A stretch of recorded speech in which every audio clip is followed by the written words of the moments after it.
Now, I think I also read in the book, I don't know if you said this or someone else said this, but the key to living is giving. Yes. Now, I think I might have heard you say this actually back when I first saw you when I was 16 at an event. And I remember thinking, I don't have anything to give. I don't have any money. You know, how am I supposed to invest my money? 10, 20% every month. And then how can I give on top of that? But I really understood that, you know, it's so valuable and important to give. And I work with a lot of nonprofits myself, building schools for kids around the world. That's wonderful.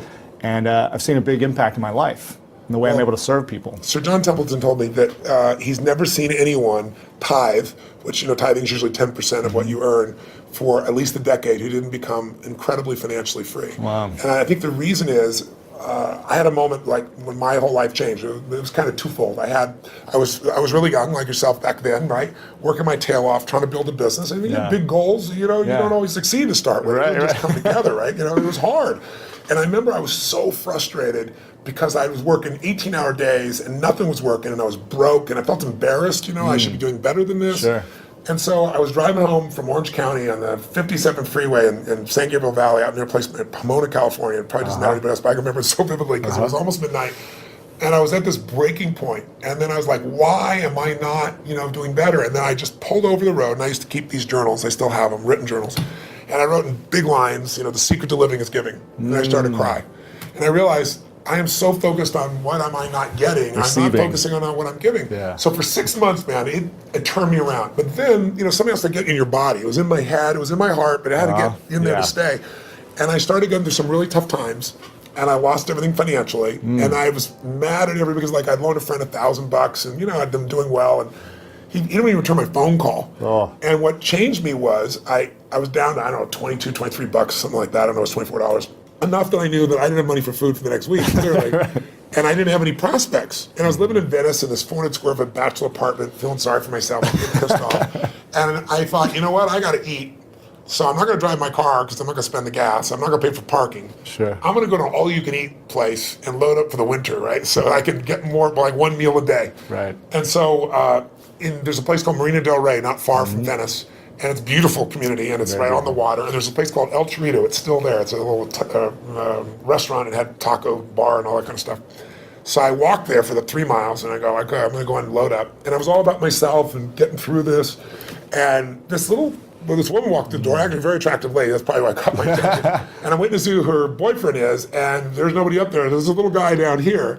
It was obviously her son. And he's wearing this 3-piece suit, you know, a little vest. He opens the door for her. He pulls out the chair for her. And it was just, he stared into his mother's eyes. I mean, it was just pierced into her eyes. I don't know what it was, but something about him was just so moving. He was such a sweet, caring, loving young man to his mother that moved me. So I paid for my meal. I don't know what was left, 17, 18 bucks. Put it back in my pocket, what was left.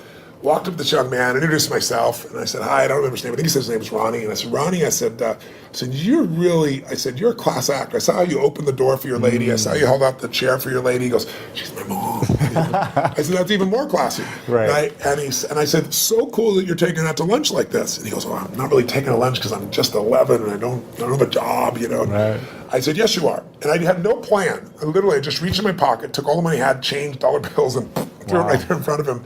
He looked at me like this. He goes, I can't take that. I said, sure you can. He said, well, why? I said, because I'm bigger than you are. Right? And he got this big grin on his face. His eyes got this big. And I just shook his hand. I didn't even look at his mom. And I just walked out the door. But the reason I tell you the story is I had no car. I had no money. I was euphoric. I was like flying home. I was like, you know, I probably looked like an idiot, probably skipping or something. I mean, I was just, and what I felt was, I should have been like, what the hell did you just do? I have no meal. What are we going to eat? I went home that night, I laid out a plan. And the plan was going to take me, you know, 10 days, 2 weeks. So I thought, well, people fast for a week. I could fast for a week, you know, that type of thing. And I have this great mindset about it. And I woke up the next morning, and I get the old regular snail mail shows up. And it's this guy I've called a zillion times who wouldn't return my call. I open it up, there's a check, $1,000 plus interest and an apology. Wow. So I'm sitting there, and I started to cry, honestly. And I was just like, why did this happen, you know? And I don't know if it's true, but I decided that day this happened because I did the right thing. Because I didn't have a plan. It wasn't a strategy. I just felt this little soul beside me. I knew it was right, and I did it. And I didn't do it because I thought I could or I couldn't. I didn't even think about it. And that's the day I became a wealthy man, because I didn't have any money, but scarcity left my body. And I had plenty of ups and downs since that time, in various times in my life. but I never went back to that, oh my God, how's it going to happen? Yeah. It's like breathing. Do you stop and say, God, is there going to be any air before you take a breath? You know it's going to be there. Right. You don't run your life by that aspect. And so that to me is what it's about, is showing people, if you won't give a dime out of a dollar, don't bullshit yourself. You'll never give $1 million out of 10 million or 10 million out of 100 million. It's just not going to happen. But if you can do that now, you don't ever get beyond scarcity. You start behind it. You make a decision to get beyond it. So how does someone, when they're living in scarcity, they're living in fear, and it's like this emotional feeling, it's in your body, like you say, when you're like, I can't even pay for my meal, how am I going to like start giving? What are some things that people can do to start overcoming that mindset, or start strengthening it or shifting it? I can tell you a couple things. I'll tell you what I did when I was first on my own. I got my mom kicked my dad out when I was 17. She was a very powerful woman. I had 4 fathers, so they all learned how to get the boot. She thought I was on his side, so she kicked me out next. I was 17. She chased me out with a knife. She wouldn't have hurt me, but I wasn't going back in the room. Wow. And so I had to figure out what to do. And I didn't place to stay, and I ended up staying in somebody's laundry room for a while, and then I started reading and feeding my mind, and then I developed this little system, and the system was really simple, and I tell people now, as I say, number one, every single day, you got to feed and strengthen your mind.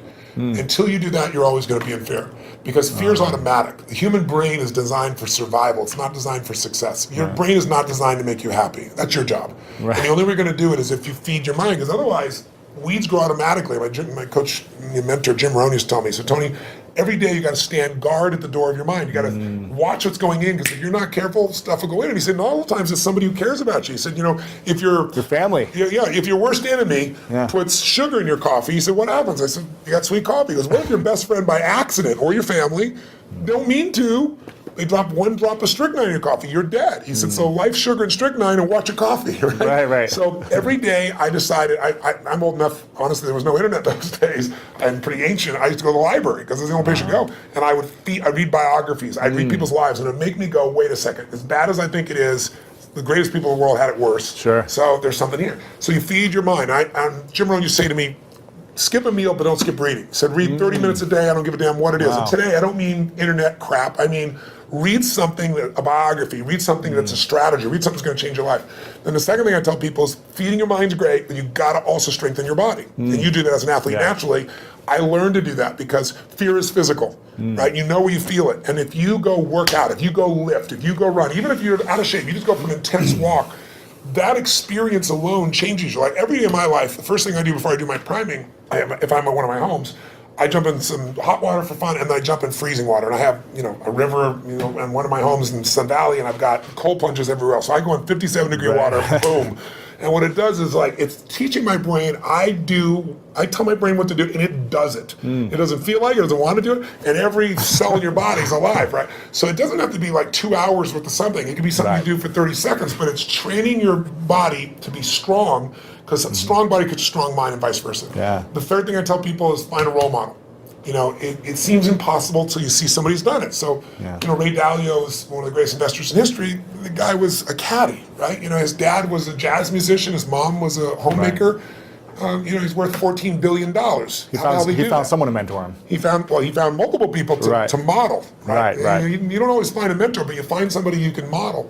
And when you start seeing that somebody else can do it, and you see they really did, you start to believe, you start to get certainty. And then the fourth thing I tell people is it's massive action and constantly change your approach, and then it's find somebody worse off than you are and help them.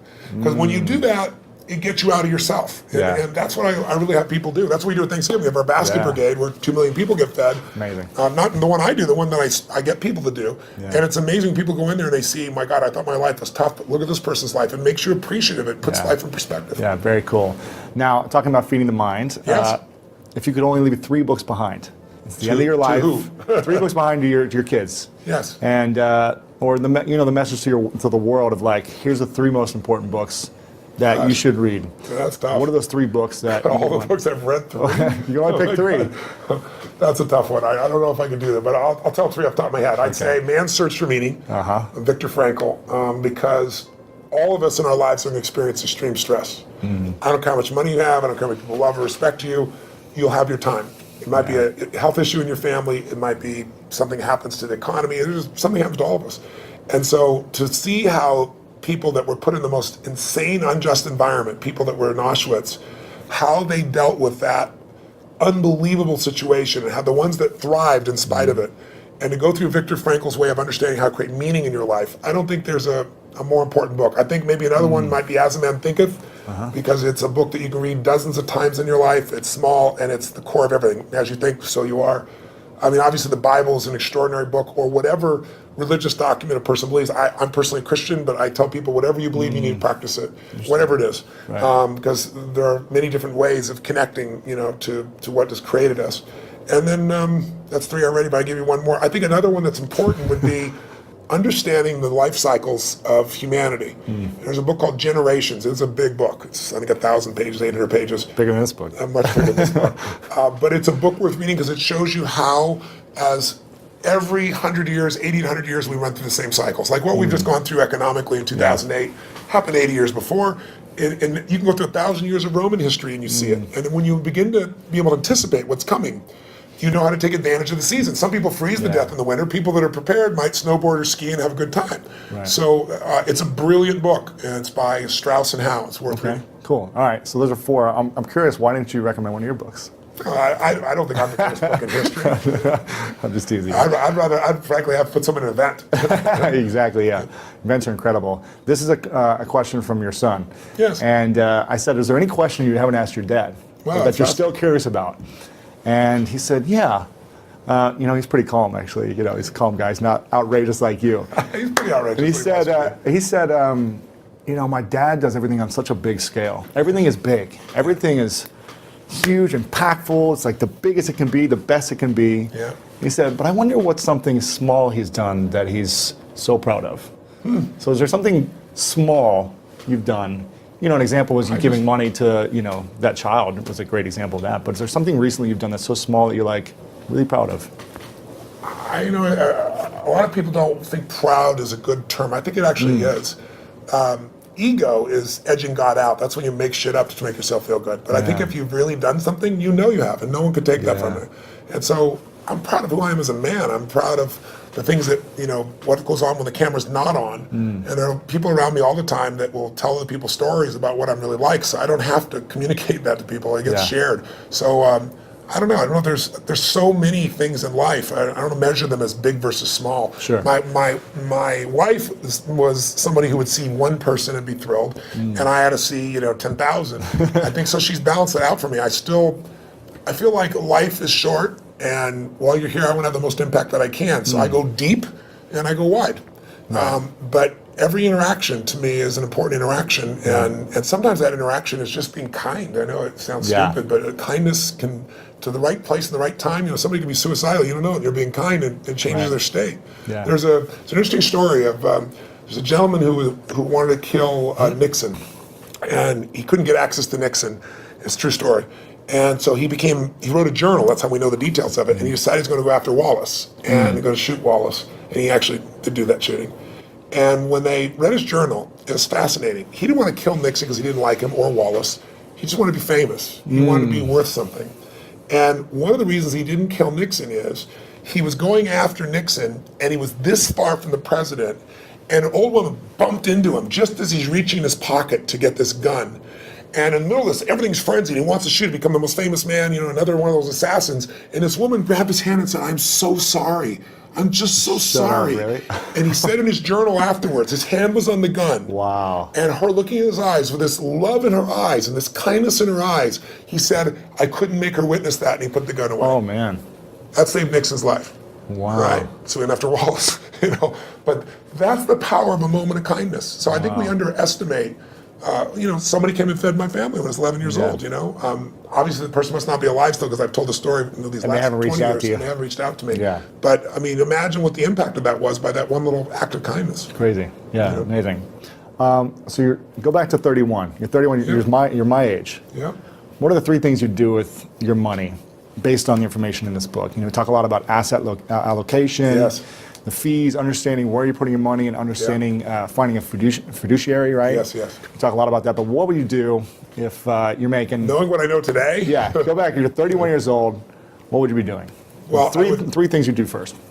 Well, you have a good income, so we're talking about you, Yeah, right? sure. Okay. So you're making 6 to 7 figures. Great, that's wonderful. Yeah. So what I would do in that range is I would take and I would model one of the best masters. If it was me, one of the people, asset allocation, so people are clear, is the one thing that I met with David Swenson. He took $1 billion, turned it into $24 billion in 2 decades, in 20 years. Just mind-boggling. $1 billion a year, right? Just think about that level of doubling. It's just mind-boggling. And I asked him, I said, what are the dials? What are the only dials we can touch? And he said, Tony, to increase your return, there's only a few things you can do. He said, you can make better selections of stocks. He said, you can have better timing. He said, and you can have better asset allocation. He said, the first 2 will never happen because the first 2 cost you money. Got to hire somebody, everybody's wrong on the timing. He said, asset allocation, which simply means dividing your money into different buckets. Some of those buckets are secure so that even though you think you're going to be a genius, you're going to make money no matter what. That money goes slower, but it'll always be there, and it'll give you freedom for the rest of your life. There's a growth bucket, which is also a risk bucket. We forget that. Yeah. Because one of the things Ray Dalio taught me, he said, Tony, everybody invests in what they think they know. If you grew up with real estate, you're not a genius, but you made money in real estate, because anybody can when real estate's going up. Yeah. You think you're a genius. You think you know stocks. Oh, you're a genius, in 1999, right? Sure. You're a genius in 2010 as things started to grow a bit. He said, whatever you invest in your lifetime, that area is going to drop 50 to 70%. There is zero exception. He can show you mathematically and he can show you historically. Wow. So he said, you have to diversify even though you don't want to. And you have to divide these monies up. So every one of them taught me different asset allocations. But the one that I think is the most valuable for anybody to really take advantage of is Ray Dalio's, because Ray Dalio's figured out, why is it in 2008, if your stockbroker, your financial planner said, we're going to protect you. We're going to put you half in stocks and half in bonds. Why did they both go down? You weren't protected at all. Same thing happened in 2000. And he figured something out. When you think you're in a balanced portfolio, you're not balanced. And the reason is stocks are 3 times more volatile than you'll find in bonds. What does that mean? It means when you think you're 50-50, you're 50-50 with your money, but you're not 50-50 with your risk. You're 95% at risk and 5% on the good side. That's why everybody loses. So he figured a formula, because he said, look, someday I'm going to be gone. Yeah. I want my kids to have the money long term. I want all the philanthropic things I'm doing to be taken care of. So he spent 15 years studying the markets and figured out, how do I design a portfolio that'll make money every time? Like, if it loses money, it lost in 75 years, it's lost 1.6% when it's lost, but it's been right 85% of the time. Wow. If you went to Vegas and you had a plan that worked for 75 years and made money 85% of the time, and when you lost 1.6%, and when you gained more than 10%. The biggest loss in 75 years is 3.95%, less than 4. Wow. So why did people not make it in the stock market? Because when you take a 50% hit, they all say stay in. Nobody, the average person never stays in. Sure. If you look at the last 20 years, the average person, the stock market over 20 years, from 1993 to 2013, has averaged 9.2%. Pretty cool compounding. You double your money pretty damn quick doing that. Right. But the average mutual fund investors made 2.5%. Ooh. Why? Because they freak out, they sell when it goes down, they buy when it's looking good, which is the wrong time to buy it. They don't know what to do. So what Ray Dalio's strategy does, and by the way, he's never shared this strategy ever publicly. And he gives it in here. He gives it in here, which is mind-boggling. Now, cool. I pushed him, I teased him, I cajoled him. In the end, I said, look, you're not taking any more money. Help the average guy out. He lays it out. You can do it yourself, or you can have someone else do it for you, but it takes 15 minutes a year and 85% success over 75 years. And I can take any time period, the last 30 years. He lost money 4 times. One of those was 0.003%, so it's really break even. So, and again, the most he ever lost, less than 4%, average 1.9%. So if you're looking for a plan, I'd put some money there. Then the other money that I would do is I'd take some of that money and I'd look at what are the biggest trends. I have a lot of my money also in senior housing. And the reason is twofold. It's a demographic inevitability. There's this giant wave of baby boomers, and there isn't enough senior housing to take care of them. And I like it. I like to create a quality place for someone to be able to be lived and taken care of and so forth. But there's huge income from it, and there's the growth in the asset itself. Sure. So I'd be looking at what are the big trends, but I would make sure I locked down a segment of my money that I took a percentage of my income no matter what, and I made it really big, and I made it so I'd never have to work again. And that's where I am now. I don't have to work. And what's ironic is, when you interview people that make at least $750,000 a year, right, just under $1 million, 80% of them say they'll never retire. when you interview people that make a very little amount of money, they all talk about wanting to retire. Right. And the people that do retire say they'll retire after 75. Like, Steve Wynn's my buddy, he's 72. Warren Buffett's 84 now. Still working. I met with Jack Bogle, who created Vanguard. He's been in the business 63 years. Wow. He's 85 years old and such a genius. Sitting down there, he spent 4 hours with me, by the way. He came by for 45 minutes. He wrote in the book here, he goes, Tony Robbins came by for 45 minutes. 4 hours later, I had the most provocative and probing interview of my life, he said. But the guy's still in the game. Because the real goal is not to have to work. If you don't work, you'll go stark raving mad, because we all need to be productive to feel alive. Yeah, interesting. A couple questions left for you. Sure. One of them is, what's your definition of greatness? I don't know. I think everyone has greatness. I don't like that separation. I respect it, because in sports, I think it's really easy to measure. But sports is one aspect of life. I think everyone has the opportunity to be great. To me, being great is being outstanding, to stand out from all the rest. And as you know, in sports, it can be by a few microseconds, right? In the Olympics, it can be a nose hair, and you stand out. If you stand out, you show other people what's possible. Not everybody likes that. Some people get angry and think you're showing them up. Other people get inspired. I've always been inspired by somebody who's the best in the world at what they do. And so I think greatness is somebody who just will not settle and finds a way to do, be, share, and create in life what they want, as opposed to fitting in. I think most people are trying to not be rejected. I wrote in this book, I took a quote from Aristotle saying, how do you really live your life? Well, if you don't want to upset anybody, it's really simple. Don't do anything, don't say anything, don't be anything, and everybody will like you. You know? But if you want to have a quality life, I think you just have to put yourself on the line. And so to me, greatness is people that put themselves on the line, they keep growing, they won't settle. So what's next for you? What are you still up to? I mean, why are you going after inspiring 100 million people, feeding 100 million people? What's next? Why not? Right? It's like, what else are you going to do with your life? I look at, there are lots of challenges. I mean, this was a problem I wanted to go after. It's a problem because people are being abused by a system that nobody means to abuse it. It's just, it's not an evil system. It's just, you have large corporations that are set up to make a profit, and that's their job. They're not set up to make you as an investor more profitable. So they take care of their shareholder first. So they get all the fees they can. They manipulate the system. So I want to give people freedom. To me, that's valuable. But what I do with my life is I look at what I see that moves me. I mean, I always tell people ask me about speaking, they say, how do you be an effective speaker? I said, don't speak about shit you're not passionate about. And that you don't have a true edge where you can help somebody. If you can add massive value and you're passionate about it, then talk about it. Otherwise, shut the what up. That's my view. So when I find things that I'm very passionate about, I like to go deep. I think we live in a Facebook world, a Twitter world, a tweeting world, texting world, where people are, by technology, not realizing they're becoming more and more shallow. I mean, there are people ending relationships by texting now. It's like, just, are you kidding me? They go, why is the person upset? I can't understand. Did you see this? I texted you. And I look at them going, are you kidding? But technology is making us think that our Facebook friends are our friends. I mean, give me a break. There's only a few friends you can go deep with. You can't have 10,000 friends and go deep. And I think a lot of people are dissatisfied because technology is making us go faster and faster. So I look for things to go deep in. And I think in our lives, there's a few areas that matter. Your body, your emotions, your spirit, your relationships, your economics, your business. Those half dozen or so areas I like going deep in, and I'm going to keep doing it. Sure. Chad Moretta asked me he said, all the interviews you've done lately for promoting this book have been very intellectual. And he said, I'd love to see you get him in his physical state and show your move. So in a second, I want to see if you'd be open to doing a thumb wrestling and getting into state so we can show people how you do this. If you're open to it. If you're open to it. In a second. You go getting in state. Getting in state that's not what it's about.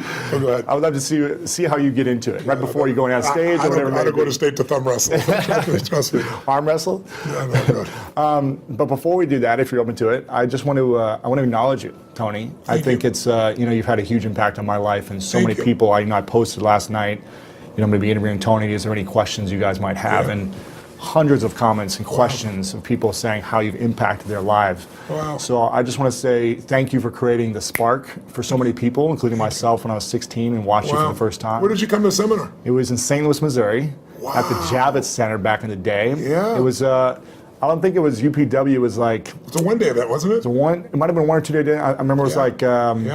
Donald Trump was there, Dick Vermeil, like a lot of people were there. And I remember my dad bought us floor seats, like probably halfway back on the floor. And there was a moment where you walked out and you came out and you walked right next to me. And I remember thinking, first off, wow, you're really big. Well, you're pretty big yourself. I was smaller then, but I remember thinking, how, this is so inspiring that someone can take an idea of what they want, their vision, and create it and manifest it into speaking in front of thousands of people and really adding so much value to the world and so many people's lives. And I remember then thinking, that's something I would love to do one day, is be able to turn a vision into reality. And so I want to acknowledge you for creating the spark in so many people. Every workshop you provide, so many people are moved and changed.